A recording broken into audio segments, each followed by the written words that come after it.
Number 58 tells us to solve, and so we've been given radical 5x minus 5 minus 3 equals 0.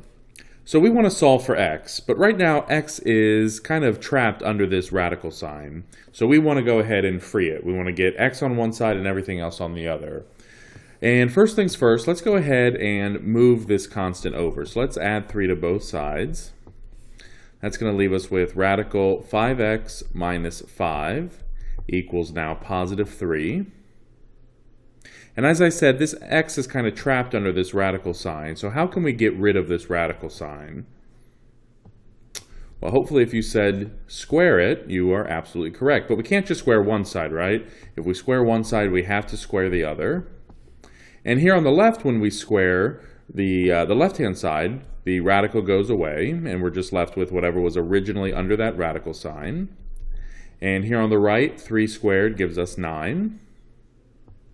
And if we want to solve for x, let's go ahead and add 5 to both sides. I'm going to pick it up over here.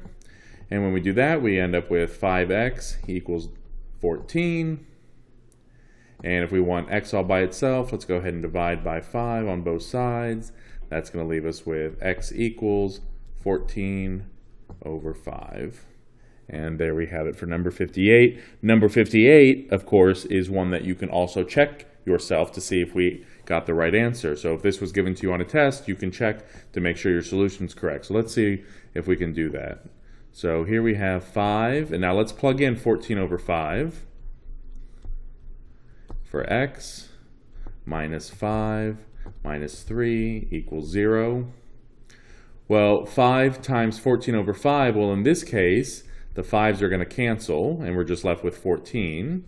So here we have 14 minus 5 minus 3 equals 0. Well, what is 14 minus 5?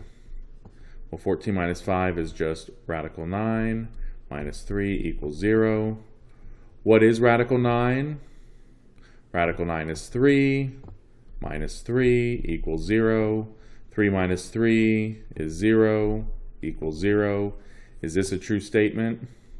Yes, it is. And so since we got a true statement, we know that our solution, x equals 14 over 5, is correct. So again, that's one way you can check yourself on your final exam. Plug in your solution, make sure you get a true statement, just like we did here. So number 58, x equals 14 over 5.